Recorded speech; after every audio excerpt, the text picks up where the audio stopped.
Wiki eno ndowooza yesinzeemu abafu abangi era nga abasinga obungi babadde babubenje naye nga mukulikeyo abasobodde okuba nga ate babawerekerako ffenna ly'ekkubo batusooseyo busoosi katusabe Mungu agumye ab'enju zaabwe.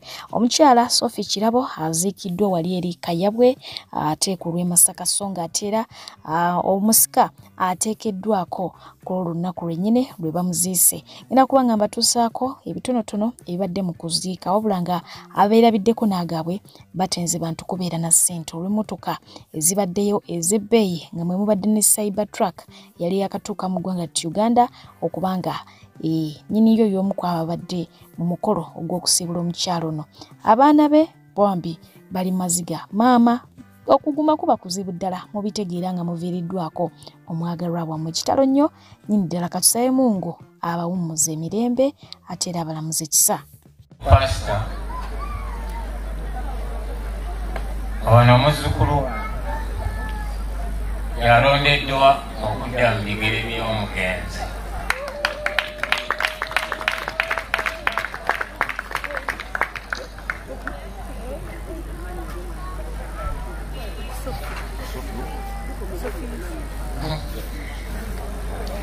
Amanya ye Sophie Yusufu.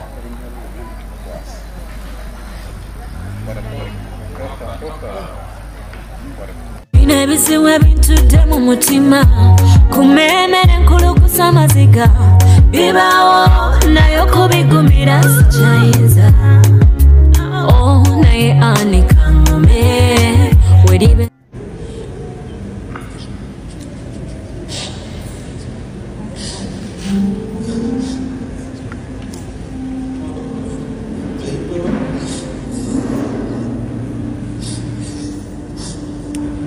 Thank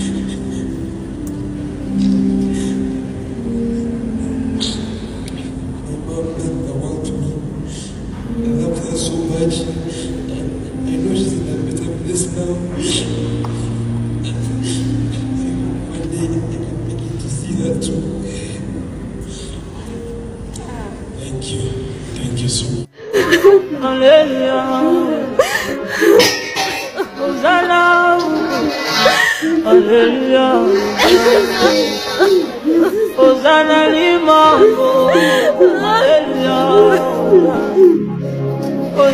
Sophie,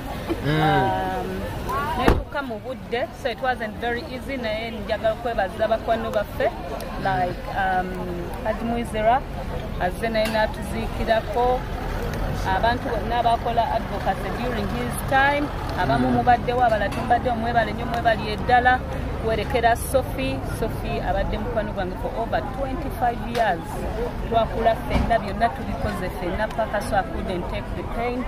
Olivia Kasozi mu America, Clover ba Sophie Sweden time tebaddewo bampise nga tetunnatuuka baani abalala bannange Sophia we Sweden then n'abantu ba UK Kimlove bane UK babaddeko ku live.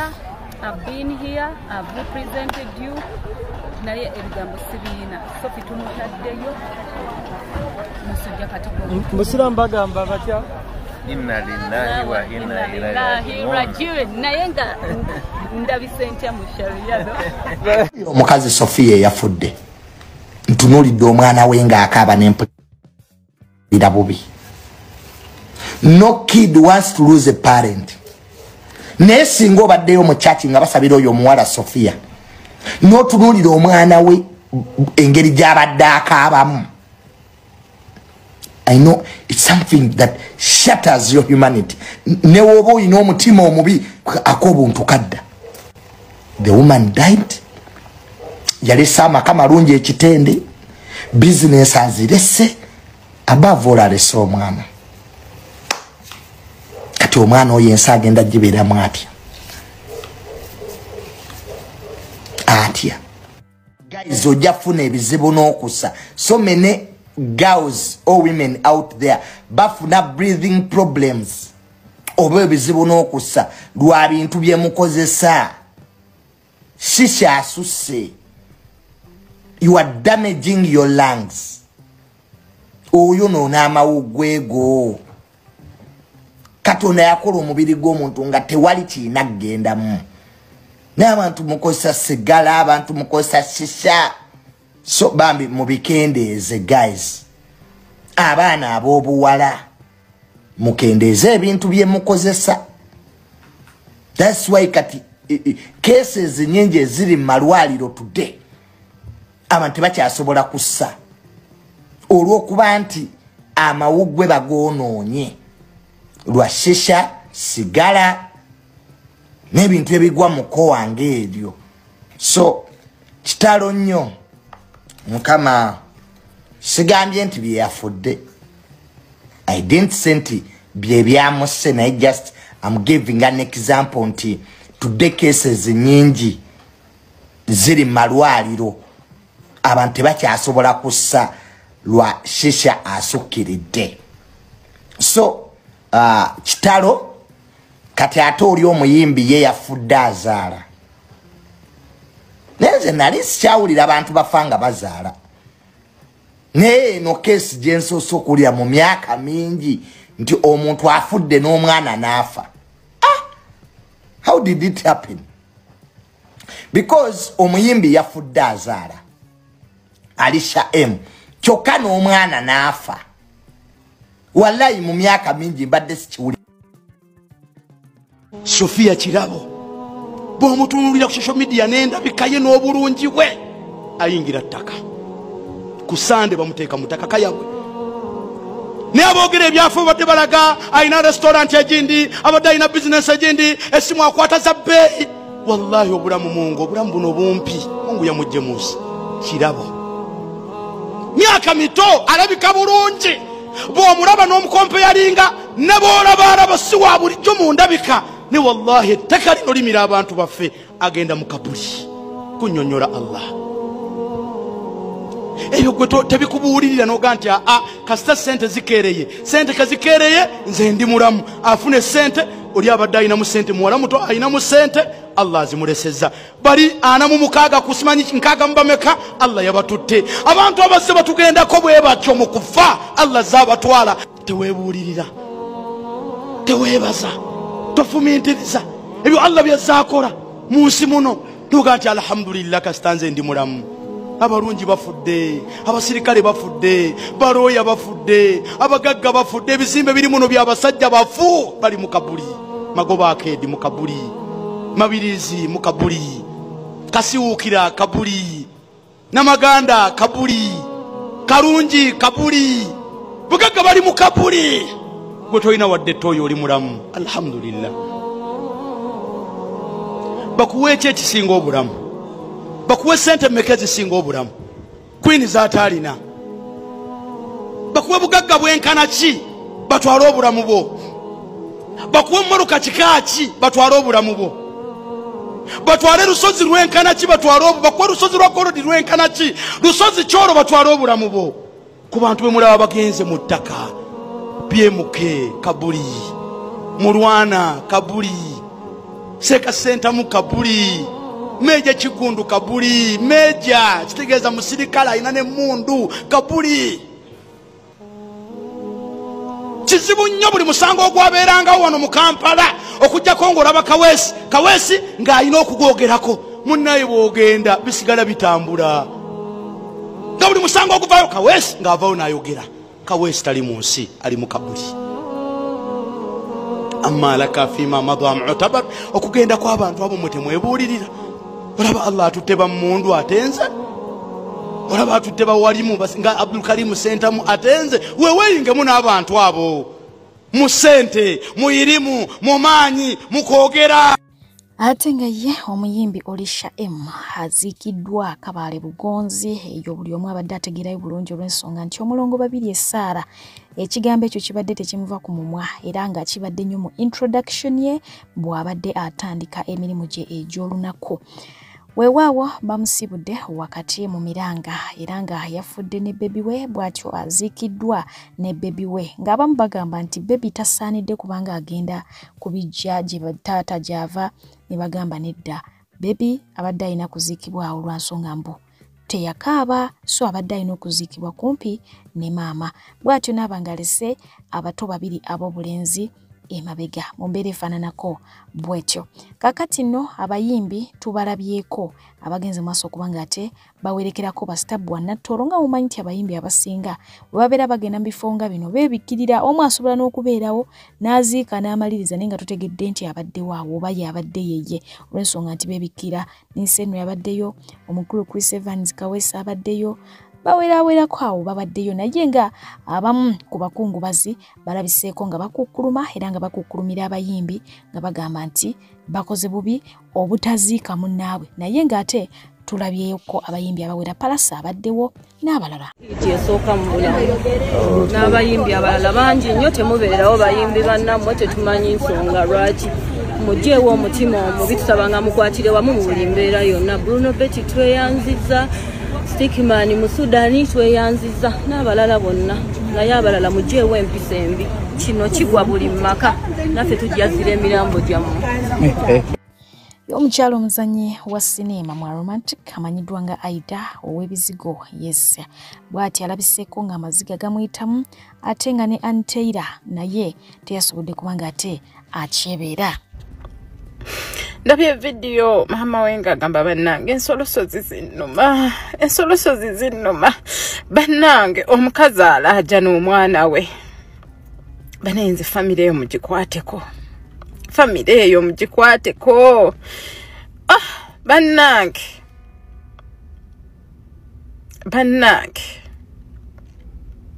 zesimanyi kindiko sikimanyi nze kuva ku makya nninga mulalu amawulire nagalabye ku makya naye ogamba bannange omuntu oba nambadde mmumanyi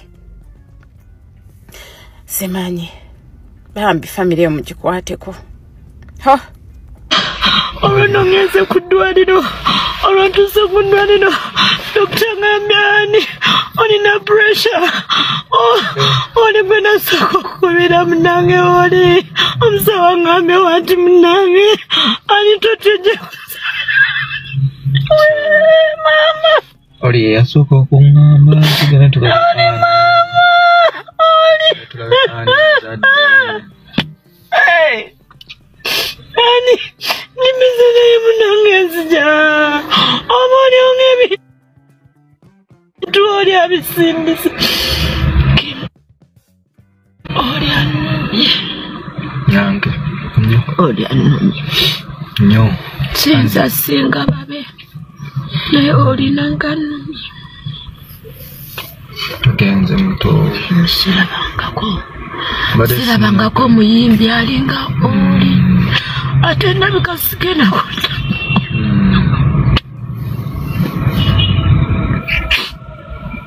oli twagenda corona. This is my brother Kim. We're dinner here right now. So many people concerned. I know. Oli nava ku mukolo okugenda atulabye. I know. My boss. Nasanyuka. My boss. Kim oli. Bannange Kim sobeddwa munange byonna ebitatambudde bulungi Katonda asaasire naye simanyi kyakusalawo kituufu. Oli's heart was unique people. Omutima gwa oli sigulabanga. Omutima gwa oli sigulabanga. Omutima gwe gubadde unique. Oli ye muntu akolera ekintu nga talina kyasuubira.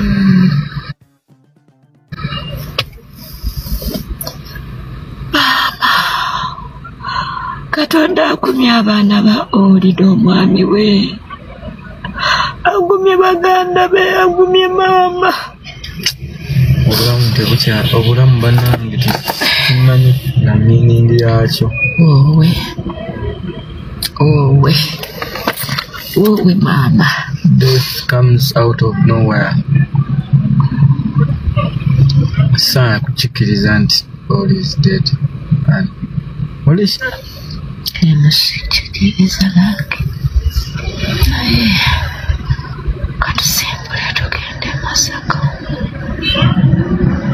timufiiriddwa mukwano gwange wali obaddeko n'omukwano nga toyagala n'abantu bangi bateekere nti mukwano gwo nnyo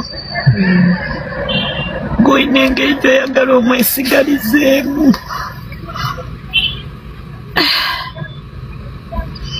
timu olya kubiranga my boss nasika tugenda tudde okwiraba my boss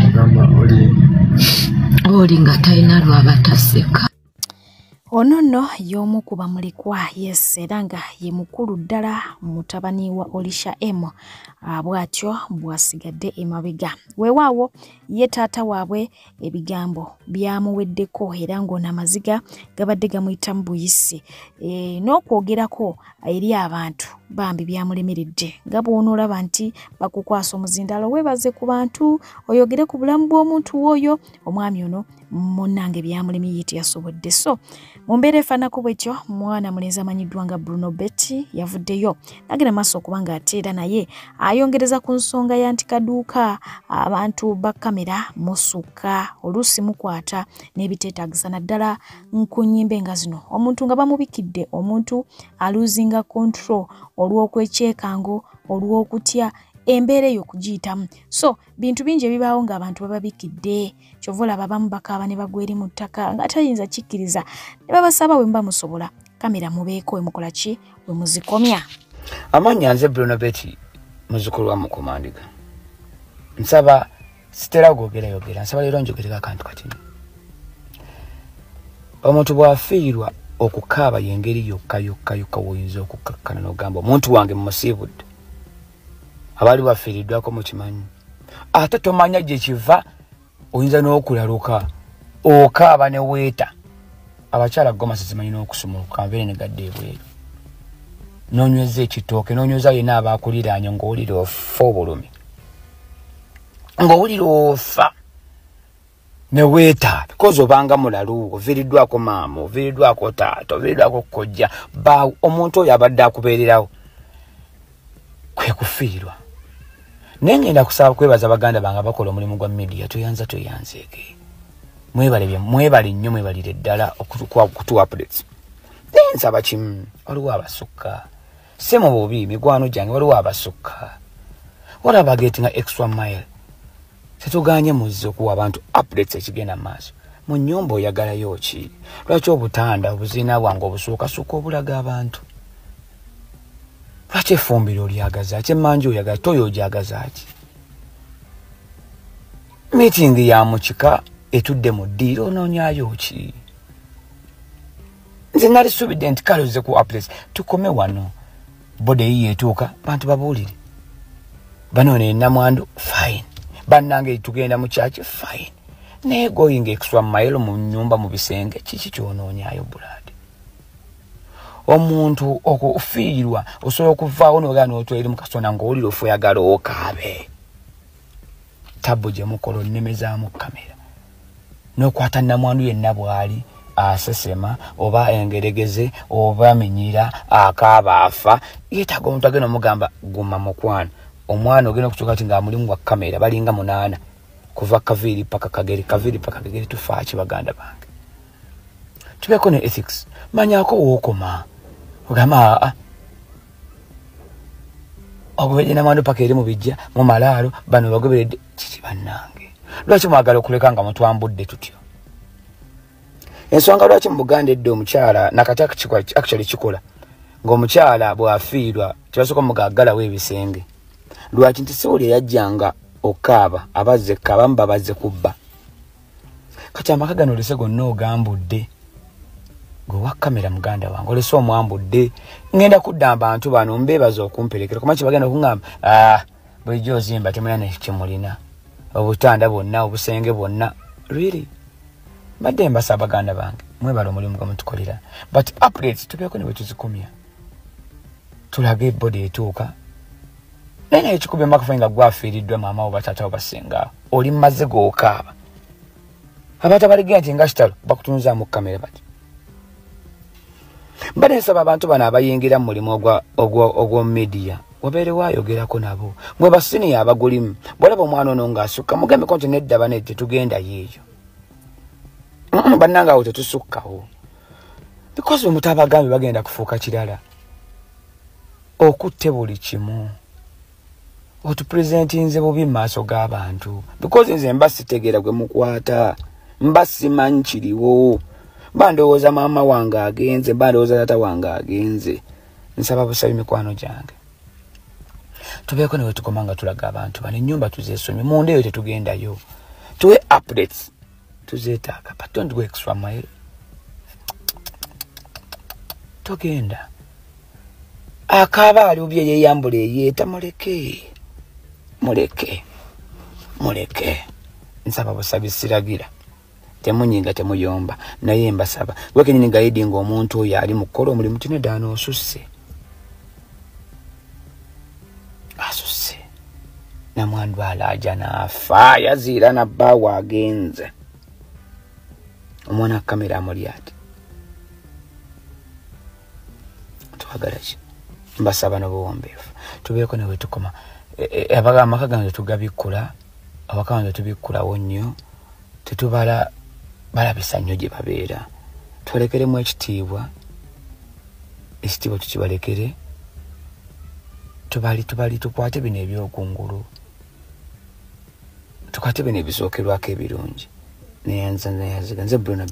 Amawulire gano nga gakasaasanyizibwa ag'okufa kwa Olisha tujjukira bulungi nnyo nti gatandise gagamba nti afiiridde mu ddwaliro Ensambya era nga eddwaliro ly'Ensambya baalipiininze nnyo mu mawulire agawerako ddala naye nga bo abansambya bavuddeyo ne babeegaana ne bagamba nti oluvannyuma lw'okukola okunoonyereza okumala omukyalo ono teyafiiridde mu ddwaliro lyabwe mbwera bo bafaayo nnyo eri abalwadde baabwe oba okitegeera wabula nga gyebigweredde kigambibwa nti yafiiridde mu ddwaliro wa Emmengo ab'Ensambya bwe bamaze okuba nga ate babyegaana naye nga wadde ab'Ensambya babyegaanye already abantu babadde batandise dda okubakomererako jjukira nti eddwaliro lino libadde nnyo mu mawulire era nga mulijjukira nnyo ku nsonga za alien skin olwo nga abantu bangi bavaayo ne bawa complaints zaabwe so ne ku mulundi guno bawulidde nti Ensambya batandikiddewo okukola ki okulikomerera omwana yafudde ne maama n'afa abasawo what went wrong kyekyabaddewo bannange nga tekitera kulabika maama n'afa n'omwana n'afa eno kesi Nsambya hospital mbatandiseeko Nsambya hospital muti mujje mutunnyonnyole mulinayo essabo oba mulinayo awantu gye mutwala abantu nga bafiiridde mu ddwaliro lyammwe Nsambya hospital nze ng'omuntu sibalinaako experience nnungi Nsambya hospital nze buli muntu gwe mmanyi bw'agendayo nga mulwadde takomawo akomawo mufu Nsambya hospital mazima as old as you are emyaka eddwaliro Nsambya hospital gye libeereddewo mu ggwanga Uganda olaba nange omukazi omukadde Nsambya hospital is older than me eddwaliro erikadde myaka gy'obote how can you be having a mother dying azaala because mu malwaliro agategerekeka oba mu nsi ezitegerekeka it's very uncommon omukyala okufa nga azaala omukyala afa atya nga azaala mu ddwaliro eddene nga Nsambya hospital Nsambya hospital ekisooka mulina abasawo abakadde mulina ebinaasi ebiri ruudu ebikyakambuwalira abantu nze nanywerayo eddagala nga ndi lubuto naye munnange natya okuzaalirayo ekisooka ebisawo byammwe ebikazi byebiribiribiri ebikazi bibisirikirwa ebikazi ebibye ebinene byonna biringa nga hajati maji bibeera rudu ate munnange ebisinga nanti ndoozi ebimu nabisista Nsambya hospital you really have a bad reputation mufiisa nnyo abantu but it's very, very embarrassing. It's a shame that a woman can die giving birth in a hospital like in Zambia Hospital. I know ebintu ebitakwatibwako e Uganda ge malwaliro amasomero n'amakanisa neba nange government ye Uganda. A hospital is a health concern, and we would like the government to really put up a probe as to why Zambia Hospital has a lot of death rates in treatable things, in things that could have been averted. Banangi Zambia Hospital olisha afatyanga azala. In Zambia Hospital, how do you lose a mother giving birth? And it's not just one person. Your doctors are so negligent. Your doctors are so rude. Your doctors feel mbubo, but ate munange temuliranye radio Maria. Mwena mwefula abatukirivu. You look at people with even judging eyes. Banange olaba mufosinga abakazi. Okubaletera abasajja ababafunisa embuto azifu bagenda ozifuna mbabe Zambia Hospital. You're too ancient, yet you're supposed to be upgraded when it comes to human life and health. Mukitegedde ekintu oba abasista bannange batukwatirwako ennugumbo olw'okuba ffe tuba n'embuto mutulina abantu zina Zambia Hospital kiki ati munnange mwe abasista tebaba takula mwizobeera nga mulaba abakazi ab'embuto mubabeerako n'ennugu. What is your problem? Zambia Hospital temulina linnya ddungi, yet you are an old reputable hospital and you're even expensive as shit.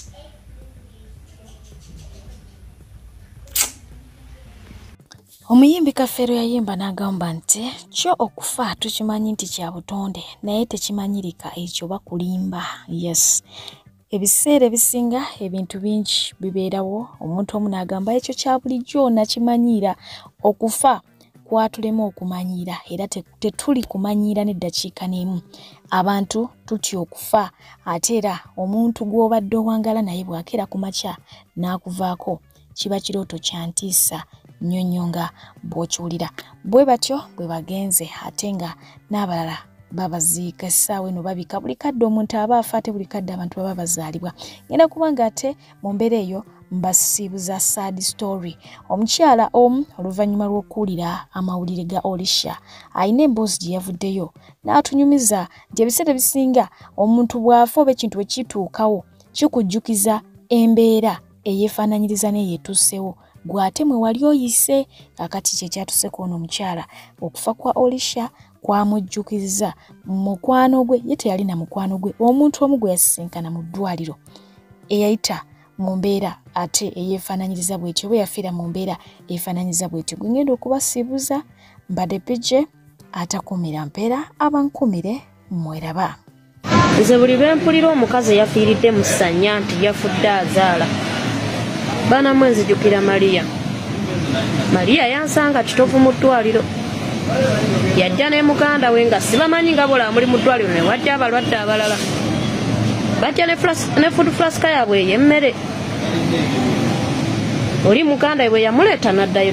Teyali mu mbeera mbi ate n'oluto lwali terunaba kutuuka kuzaalibwa. Maria abuuza muganda wange nti muganda wo bamulongoosezza nti ye bambi akakulike.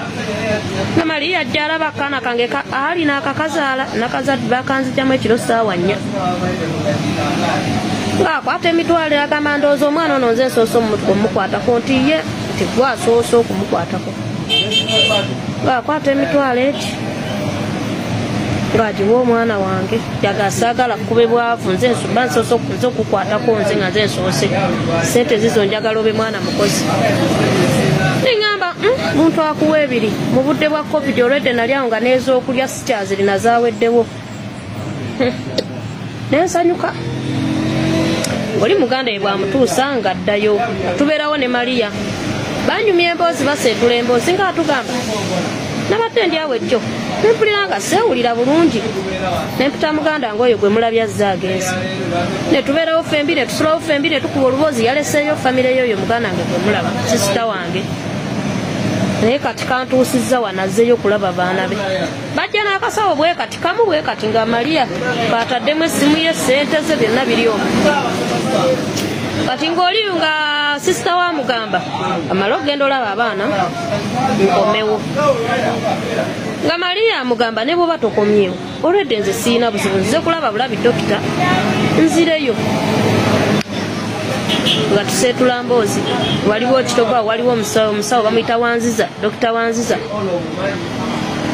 ng'ajja amutwalako amukeberako amulaba nga mugamba naye puresha yo eri waggulu gasooka amuwa obuwekaawo butinitini wali abeeraawo agenda okulaba ndooza teyeetegeera nga dokita addamu adde amukeberako bagenda okulira omwana tassa bulungi ndowooza baba mugamba abeera bwoti ogira obeerawo embeera bwenaba tekyuseemu tukulongoosa omwana tumuggyemu Maria nga akubira omwami we ng'amukubira bw'amunnyonnyola ng'abasawo be bamugambye ng'omwami amugamba tewali buzibu ne sisita we ng'amukubira nno woovudde dokita nkebeddeko bwe kine bwe kiti n'amugamba naye tojja beerayo okuuma abaana tewabasuzeemu kati n'oli ng'agamba kale boona amugambye talina buzibu bazze beetambuza tewali gwe wali ogenzeeko baana mumai saagala nakukinyumyako mbabuulira amazima Maria ziba ziwera ssaawa 2 Maria ng'atabuka bakwata Maria bamutwala mu theatre Maria bamulongoosa olubuto lwali lwa myezi 7 bamuggyamu omwana bamuteeka mu ncupeeta yekyeyo bamuteekamu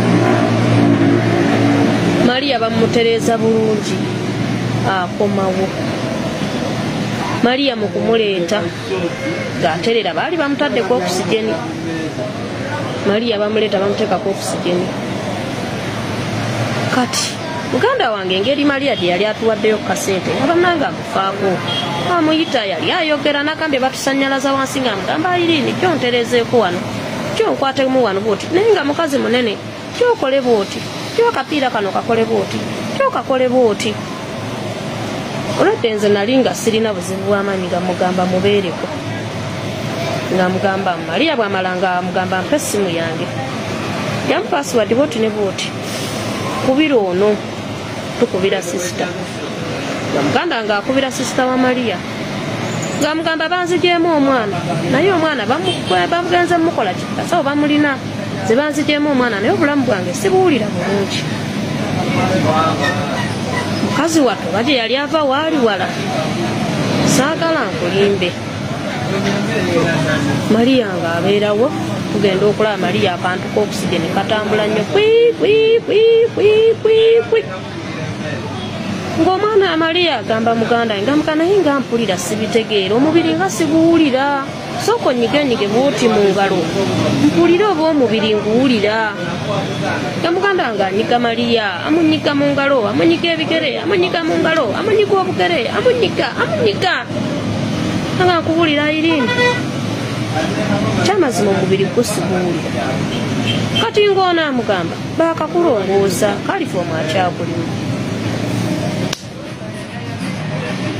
akantu keyongera ti Maria agamba muganda wange kwata essimu yange ebintu byange byonna bisse mu bbaaga singa abawo ekiba kitagenze bulungi enamba password ogitekedde nti ezo enamba buli namba gy'olaba omwo gikube obabuulire ekintuuseeko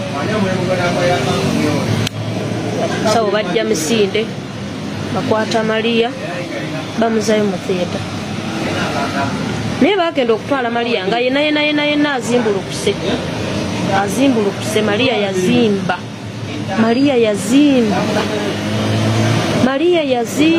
Maria n'azimba bw'atyo wayitawo essaawa nga 2 tugenda okulaba abasawo bano n'ebintu bya Maria akasawo biki ka ebintu bye biri wanti biibyo olwedde baali bamuwadde essuuka bo bennyini Maria yali tazze na ssuuka muwadde essuuka zaabwe ebiki ebintu byabwe babinonye muganda wange kyava afuluma n'abuuza abadde ki kuba mu kugenda ano nga bamunona bamuyingiza mu theatre muganda wange yasigala ku mulyango gwa theatre kubanga eri tebamukkiriza yagenderako kagali n'asigala ku mulyango gwa theatre ne bamugamba bwe bavayo ne bamugamba vaawo awo tokkirizibwa kuyimirirawo wawe kwekyo ekizibe tokkirizibwa kuyimirirawo baana mmwe nga bakatema muganda wange Maria afudde Maria agenda okufa yali amaze okugira sisita we essaawa ennungi alayika yatuuka ku ssaawa nga nnya agenda okujja naye nga bamugamba omuntu yakoze atya yafudde oli ebbanga lyamala nga amukubidde nti bamulongooseza yajja kati ne muganda nga agenda okumanya nti Maria afudde ng'olwedde ne muganda waakoze eki mwana yabuuza muganda we yabuuza Maria ogenza okufa ondowoozezaako nze nakuno kwaka ali awezezza emyaka 4 naye neebuuza ekigambo ekyo mazima ddala nga ndabira ddala omuwala oyo yakyokerera mu bulumi bubi obw'ekika kyewagulu nga tekitegeeza oyo muwala sisita we yali muntu we nnyo nnyo nnyo nnyo nnyo nnyo nnyo ng'amubeereddewo ekyasinga okunewunyisa kwe Maria okujja bulungi nga yeetambuza ng'ayogera bulungi nga talina buzibu ng'alyoka naga siina buzibu just ninamu calculation Maria yafa nze Maria tanvanga ku maaso kasookedde yafa bayinza n'okuba n'abeewaabwe bamwerabira naye nze Maria tanvanga ku maaso naye mpulira omukazi yafudde ndowooza Maria